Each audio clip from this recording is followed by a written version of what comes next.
Мітрафан Доўнар-Запольскі нарадзіўся на Беларусі ў 1867 годзе ў горадзе Рэчыца. Сваёй зямлі Доўнар-Запольскія не мелі, таму ў пошуках лепшай долі вымушаны былі пераязджаць з месца на месца.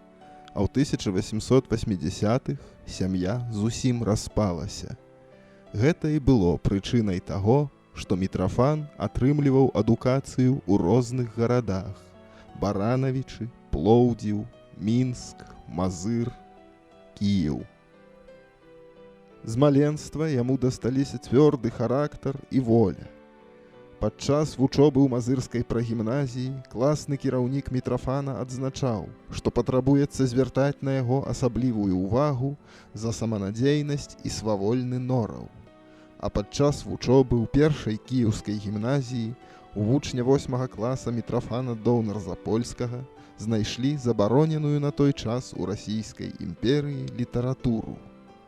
Митрофан Доўнар-Запольский за предосудительное и вредное поведение, выразившееся в чтении найденных у него книг преступного содержания, по распоряжению педсовета уволен из гимназии. До выпуска заставалася ўсяго 2 месяцы. Апраўданні не дапамаглі. У прашэнні аб вяртанні ў гімназію было адмоўлена. Першыя крокі ў краязнаўчых даследаваннях Мітрафан Доўнар-Запольскі зрабіў рана, у 16 гадоў. Усім сэрцам ён імкнуўся быць карысным Беларусі. У 1883 годзе з'явіўся яго першы эцюд «Из Мозыря», надрукаваны ў альманаху «Заря» і яшчэ не падпісаны аўтарам. А ў 1888 годзе пабачыла свет першая этнаграфічная брашура «Беларуская свадьба и свадебные песни». Газета «Віленскі вестник» у 14 нумарах надрукавала яго статистические очерки севера-западного края. Імя Доўнар-Запольскага зрабілася вядомым у навуковых колах, і яму, выключанаму з кіеўскай гімназіі за захаванне забароненых выданняў, дазволілі здаць экстэрнам экзамены за курс гімназіі. Атрымаўшы атэстат, Доўнар-Запольскі паступіў на гісторыка-філалагічны факультэт Кіеўскага універсітэта. На гэты час прыпадае сустрэча з Уладзімірам Баніфацыевічам Антановічам, які адыграў немалую ролю ў лёсе Мітрафана.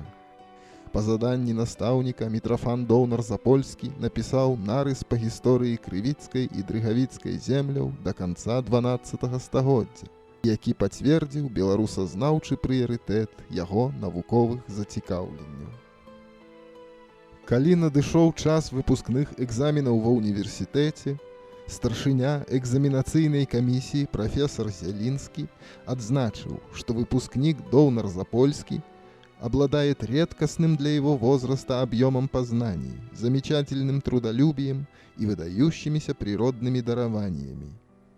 Як істотна адрозніваюцца гэтыя словы ад характарыстыкі, дадзенай Мітрафану падчас вучобы ў мазырскай прагімназіі.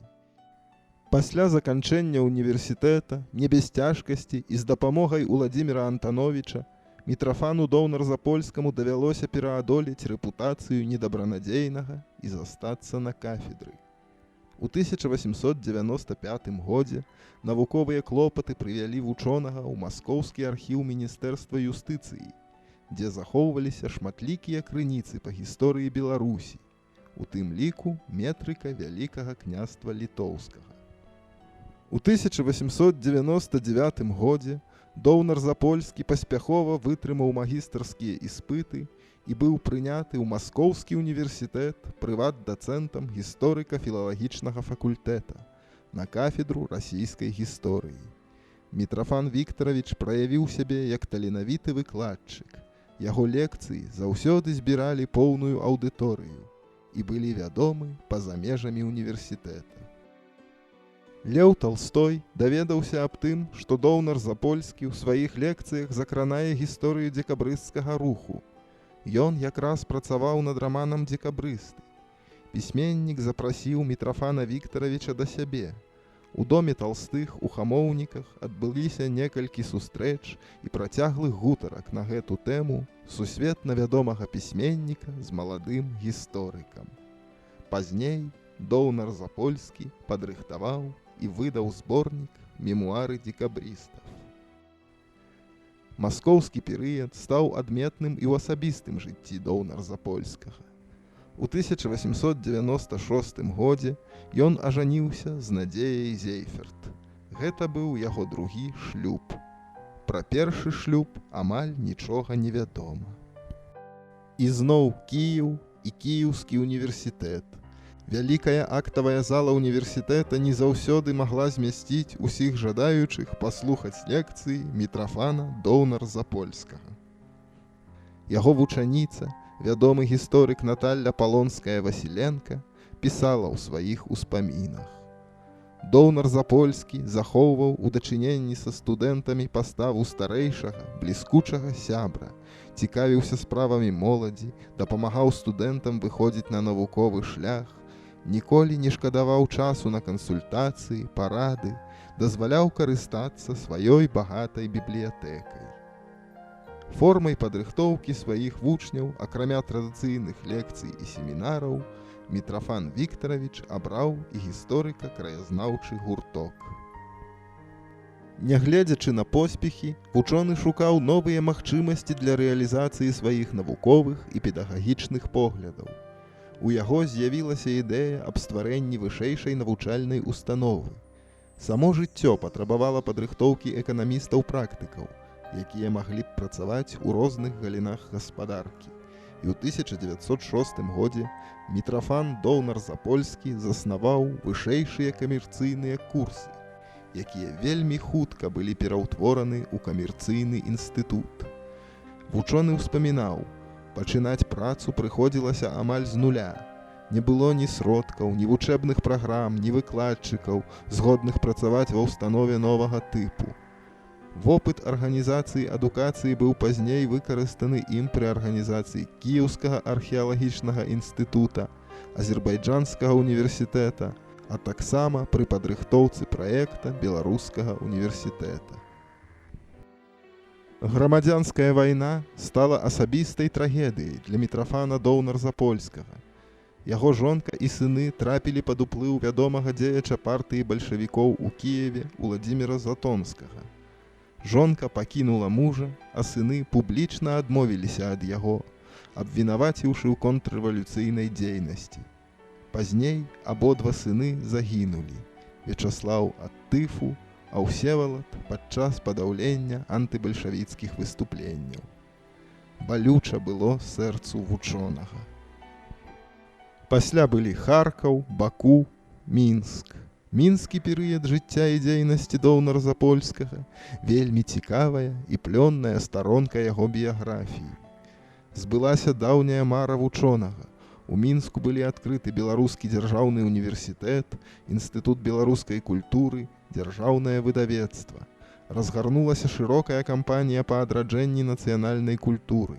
Пачалі вяртацца вядомыя навукоўцы, літаратары, музыканты. Некаторых запрашалі персанальна. Такое запрашэнне атрымаў і Мітрафан Доўнар-Запольскі. Якія думы напаўнялі яго сівую галаву пад стук колаў спецыяльна дасланага за ім вагона на шляху з Баку ў Мінск. Што адчуваў ён? Страх перад будучыняй? Альбо радаваўся прызнанню сваіх заслуг перад бацькаўшчынай? А можа, успамінаў, як яшчэ юнаком пачаў даказваць права беларусаў людзьмі звацца. З успамінаў Мікалая Улашчыка. Я быў на першым курсе універсітэту, калі пачуў, што ў Мінск прыязджае прафесар Доўнар-Запольскі. Пазней пачалі гаварыць, што ён стане рэктарам універсітэту. Зразумела, для нас было цікава ведаць, калі ён прыедзе і што сабою ўяўляе. Нарэшце, прыблізна ў жніўні 1925 году Доўнар-Запольскі прыехаў. Скора мне давялося ўбачыць яго. Прафесару ў той час было 56 гадоў. Доўнар-Запольскі быў росту сярэдняга, можа трохі вышэй за сярэдняга, каржакаваты, моцнага складу, валасы меў кучаравыя, троха была відна сівізна, але ніякіх адзнакаў, што лысее, не заўважаў. Хадзіў ён у ношаным гарнітуры і такім самым паліто, на галаве насіў кепку, якую адзяваў троха на бок. Наогул, пры першым спатканні ён мне здаваўся падобным да немаладога шляхціца з нашай мясцовасці. У Мінску Мітрафан Віктаравіч працаваў у дзяржплане БССР, чытаў лекцыі па гісторыі Беларусі і народнай гаспадаркі ў Беларускім дзяржаўным універсітэце, з'яўляўся старшынёй гісторыка-археалагічнай секцыі Інстытута беларускай культуры. На вялікі жаль, прыжыцца ў Мінску Доўнар Запольскі не змог. Занадта самастойны ён быў у сваіх поглядах. Бальшавіцкія ідэолагі убачылі ў ім небяспеку. У Мінску Мітрафан Віктаравіч скончыў працу над історыяй Беларусі, галоўным творам свайго жыцця. Па маштабе і глыбіні вывучэння праблем беларускага мінулага яму ў той час не было роўных. У сакавіку 1926 года машынапісны варыянт кнігі быў прадстаўлены для абмеркавання на бюро ЦК КПБ. Да яго прыкладзена адмоўная рэцэнзія. Кнігу забаранілі да друку і амаль на больш чым паўстагоддзя схавалі яе рукапіс у спецфондах партыйнага архіва. Адначасова партыйныя чыноўнікі прынялі сакрэтную пастанову аб неабходнасці ад'езда Доўнар-Запольскага за межы Беларусі. У пачатку верасня 1926 года ён ад'ехаў у Маскву, пакінуўшы ў Беларусі большую частку сваёй вялікай бібліятэкі, якую збіраў праз усё жыццё – 11 000 тамоў. З восені 1926 Мітрафан Доўнар-Запольскі жыў і працаваў у Маскве. 30 верасня 1934 года вучоны памёр ад сардэчнага прыступу. Заснуў і больш не прачнуўся. Яму было 67 гадоў.